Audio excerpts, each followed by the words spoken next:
Hello everyone, and welcome to my confessions about the Grishaverse series.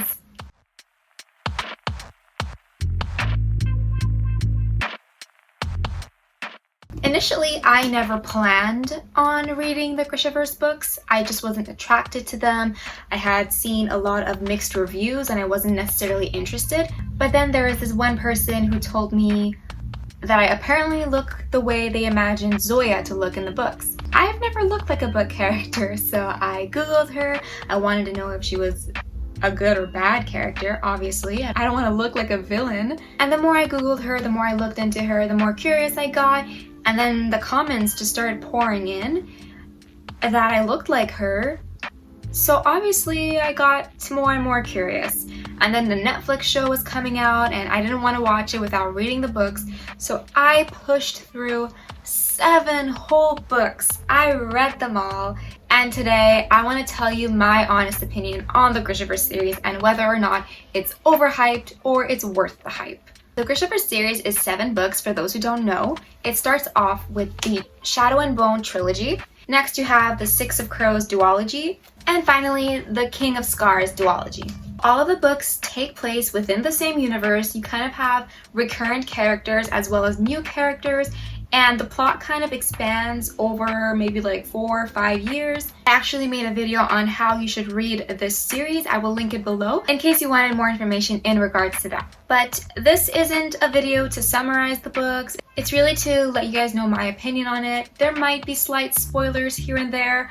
Nothing too major. It's kind of just in regards to Leigh Bardugo's writing style, her plot, the characters, and so on. Let's just get into it. Let's start off with her world building. I think the writer did an amazing job at creating a world. When I first started reading the trilogy, I was very confused. It's a bit difficult to get into it because it's so different.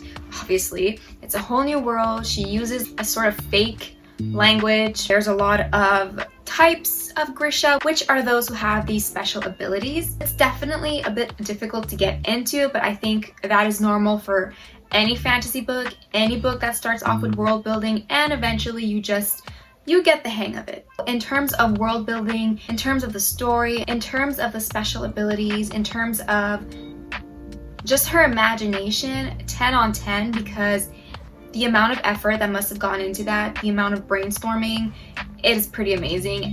It's very impressive what she was able to do.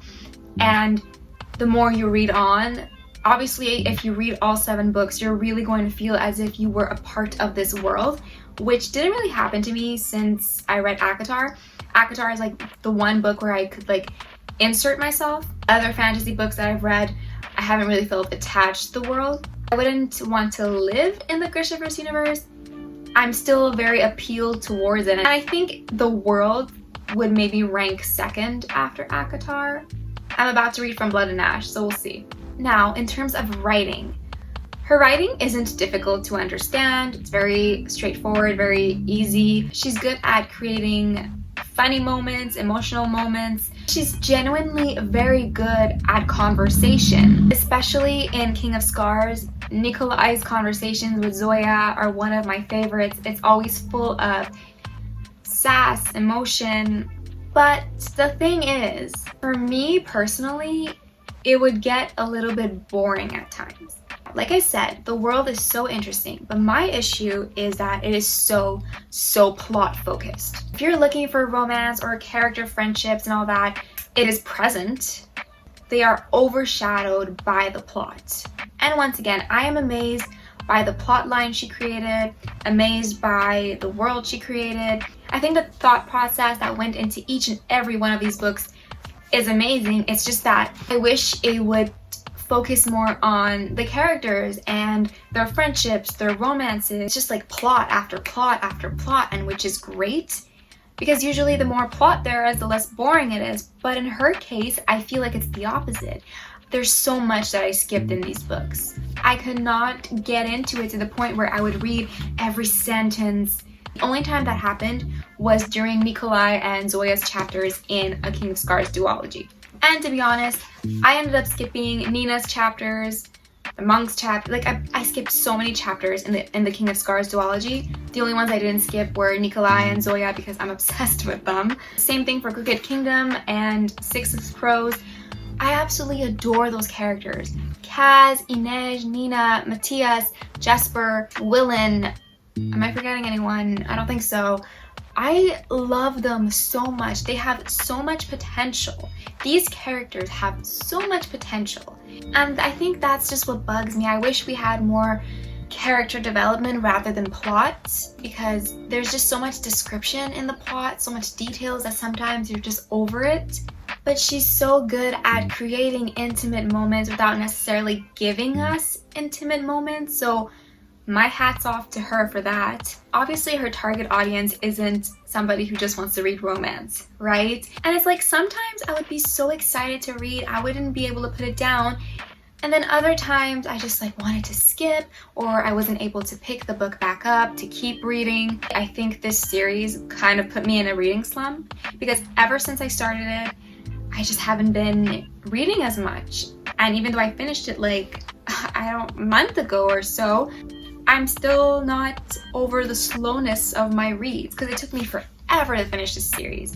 And I think it just exhausted me. It's hard for me to say if they're worth reading or not because on one hand, they are worth reading just so you can meet these amazing characters and fall in love with the world. And don't get me wrong, some people absolutely love these books. They haven't skipped anything, they think it's amazing. At the end of the line, it was mostly boring for me. While being interesting, it is such a conflicting feeling because, for example, in Six of Crows and Crooked Kingdom, the heists the crows had to do was so interesting, and it's so rare to see characters have to do a heist in a book. It just doesn't come across as interesting enough to keep me as hooked.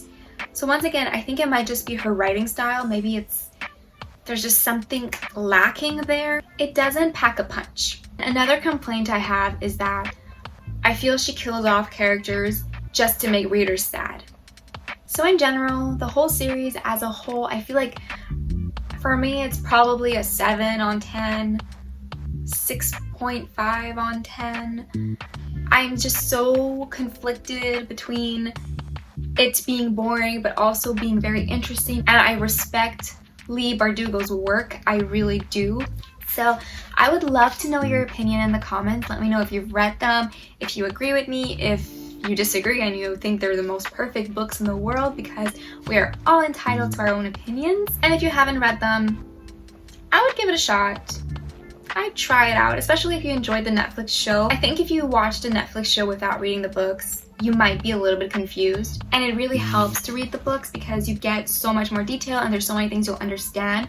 The show was only like 8 episodes and there's only so much you can put into those episodes, especially because they had to kind of change the plot around to make the crows fit into it. Anyways, make sure you comment below your thoughts on the book and follow my Instagram and TikTok, and I'll see you next time. Goodbye!